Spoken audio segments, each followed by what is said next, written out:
നമസ്കാരം. നമ്മളൊക്കെ വിമാനയാത്ര നടത്തുമ്പോൾ നമ്മൾ ഏറ്റവും അധികം ബുദ്ധിമുട്ടിലാകുന്നത് വിമാനത്താവളത്തിൽ നമ്മുടെ ലഗേജ് വരുന്നതും കാത്ത് കൺവെയർ ബെൽറ്റിന് മുന്നിൽ നിൽക്കുക എന്നുള്ളതാണ്. അത് യാത്ര കഴിഞ്ഞ് മടങ്ങുമ്പോഴാണെങ്കിലും അങ്ങോട്ട് പോകുമ്പോഴാണെങ്കിലും ഒക്കെ തന്നെ എപ്പോഴാണ് ഈ ബാഗ് എത്തുക എന്നുള്ളതിൻ്റെ ഉത്കണ്ഠ ഒരു വശത്ത്, മറുവശത്ത് നമ്മുടെ ബാഗ് അല്ലെങ്കിൽ സുട്ട്കേസുമായി വളരെ രൂപസാദൃശ്യമുള്ള മറ്റു ചില ബാഗുകൾ ഈ കൂട്ടത്തിൽ കാണും. ഇതിങ്ങനെ കൺവെയർ ബെൽറ്റ് കറങ്ങി വരുന്ന സമയത്ത് നമ്മുടേത് ഏതാണ് എന്നുള്ളൊരു ആശയക്കുഴപ്പം പലർക്കും ഉണ്ടാകും. മാത്രമല്ല, വിദഗ്ധന്മാർ പറയുന്നത് പലപ്പോഴും കറുത്ത സൂട്ട്കേസും ബാഗുകളും ഉപയോഗിക്കുന്നവർക്കാണ് ഈ ദുരിതം കൂടുതൽ ഉണ്ടാകാറുള്ളതെന്നാണ്. കാരണം നമ്മുടെ നാട്ടിൽ കൂടുതൽ പേര് ഉപയോഗിക്കുന്ന കറുത്ത നിറത്തിലുള്ള സൂട്ട്കേസും ബാഗുമൊക്കെയാണ്. അതുകൊണ്ട് തന്നെ ഈ വരുന്ന സൂട്ട്കേസും ബാഗൊക്കെ തൻ്റെ തന്നെയാണോ അത് മറ്റാരുടെയെങ്കിലും ആണോ എന്നുള്ള വലിയ തോതിലുള്ള ആശയക്കുഴപ്പം ഉണ്ടാകാറുണ്ട്.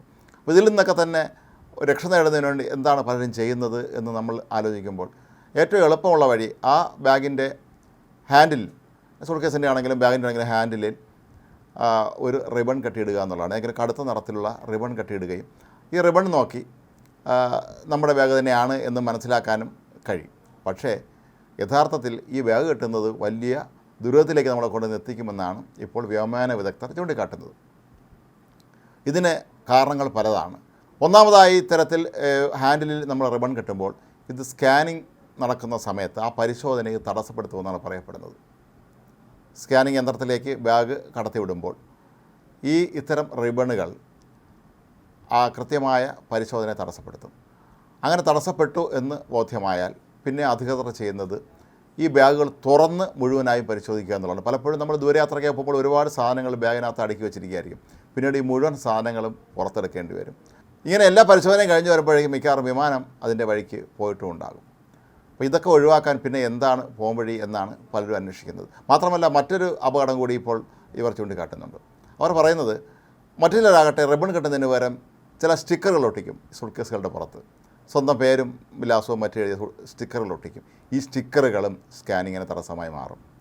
അങ്ങനെയാണെങ്കിൽ നേരത്തെ പറഞ്ഞതുപോലെ വീണ്ടും ബാഗ് തുറന്ന് പരിശോധിക്കേണ്ട അവസ്ഥ എത്തുകയും സമയം നീണ്ടുപോവുകയും ഒടുവിൽ ആ വിമാനത്തിൽ തന്നെ നമുക്ക് സഞ്ചരിക്കാൻ കഴിയാത്ത അവസ്ഥ എത്തുകയൊക്കെ തന്നെ ചെയ്യും.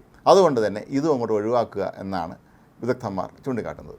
പിന്നെ എന്താണ് നമ്മൾ ചെയ്യുക എന്നുള്ളതിന് വ്യക്തമായ മറുപടിയുണ്ട്. കാഴ്ചയിൽ വളരെ വ്യത്യസ്തമായി തോന്നുന്ന പുതുമയുള്ള ഒരുപാട് ബാഗുകൾ ഇപ്പോൾ വിപണിയിൽ ഇറങ്ങുന്നുണ്ട്. നിങ്ങൾ അത്തരത്തിലുള്ള ബാഗുകൾ വാങ്ങിക്കുക എന്നുള്ളതാണ്. ഇവയെ പോലെയുള്ള വളരെ പ്രശസ്തമായ സ്ഥാപനങ്ങളുടെ ബാഗുകളുണ്ട്. വളരെ കടും നിറത്തിലുള്ള ഒരുപാട് പ്രത്യേകതകളുള്ള പ്രത്യേക ലുക്കൊക്കെയുള്ള ബാഗുകളാണ് ഇവ.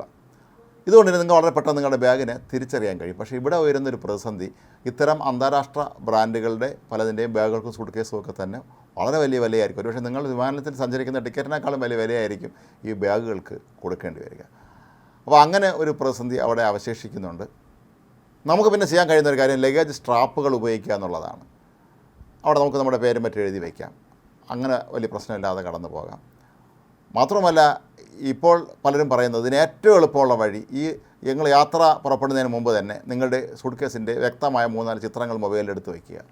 ഇനി നാളെ ഈ ലഗേജ് എവിടെയെങ്കിലും വിമാനത്താവളത്തിൽ വെച്ച് നഷ്ടമായി എന്ന് പറഞ്ഞാൽ പോലും നിങ്ങൾക്ക് ഈ ചിത്രം അവരെ കാണിക്കാനും അങ്ങനെ ഈ ബാഗിനെ തിരയുന്ന കാര്യം കൂടുതൽ എളുപ്പമാക്കാനും ഇത് ഏറെ സഹായിക്കും.